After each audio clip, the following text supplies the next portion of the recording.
I recently came across a shocking article in Rolling Stone magazine about an auction for handwritten Bob Dylan lyrics.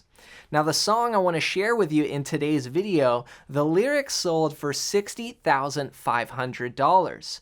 Now, I looked at the lyrics, and there's really just 3 verses to this song, and that means that Bob Dylan made $20,166.66 per verse that he wrote.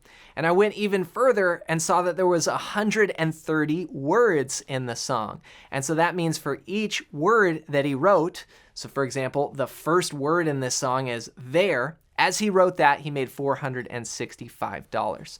Not bad. Now, a lot of people think that this song was written by Jimi Hendrix. Of course, he has an iconic version of it, and I've covered that on my channel. You know, the main guitar parts and actually 3 of the solos you can see. And also Dave Mason has another great version. But since I've covered all these different versions, I thought, why not go back to the original? And so I never actually learned Bob Dylan's version, but I pulled it up, and so that's what I'm going to share with you in this video. Now, I think that he's using a capo. It sounds like he's using a capo on the 4th fret, and he's playing it in the key of A minor. Now, Hendrix's version has some really strong rhythms. It's got this epic groove at the beginning. And Hendrix is playing it in C sharp minor, but he's actually tuned down a half step. So different keys here. Now Bob Dylan's uses the same chords, but he's not tuned down. It sounds like this.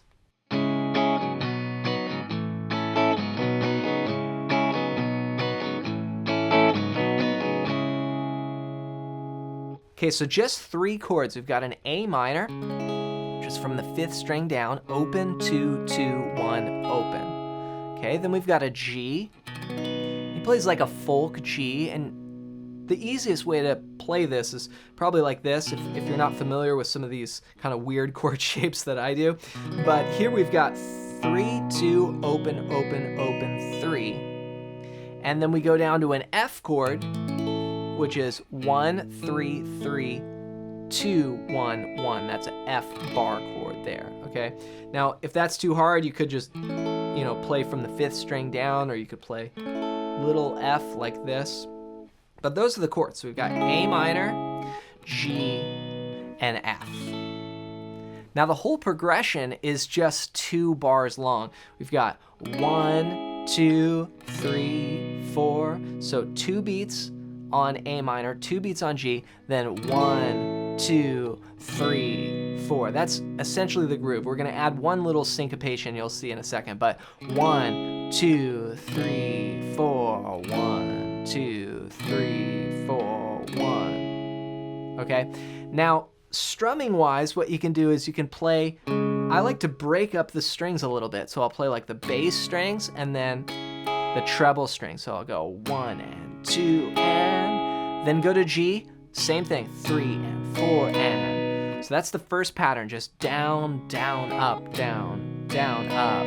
Okay, then when we go to F, we're gonna go 1, 2, and 3, and 4, and we'll switch to the G on the and of 3. So it's gonna go 1, and 2, and 3, and 4, and 1. Okay, so 1, 2, and 3, 4, and 1, 2, and 3, and 4, and I let off the F a little early. 1, 2, and 3, and on beat 3, I'm kind of just in motion, in movement to the next chord. 3 and 4 and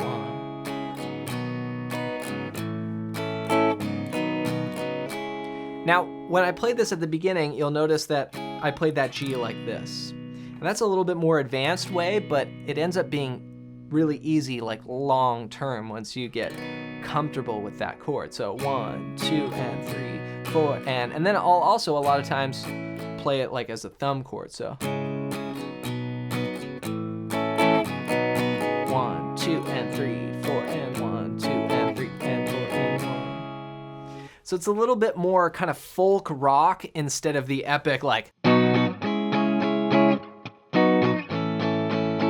And that was one thing that I noticed when I started playing along with Bob Dylan's version. You know, I've played the Hendrix version, I've covered it live, I've played it for so many years. Like, that was one of the recordings that actually got me started playing guitar, hearing that and just thinking, wow, like that's an amazing sound. So I had that really kind of that groove in my head, and then I started just jumping right in and playing along with the Bob Dylan version and going like, oh, he's got like the rhythms in a slightly different place. So 1, 2, and 3, 4, and 1, 2, and 3, and 4.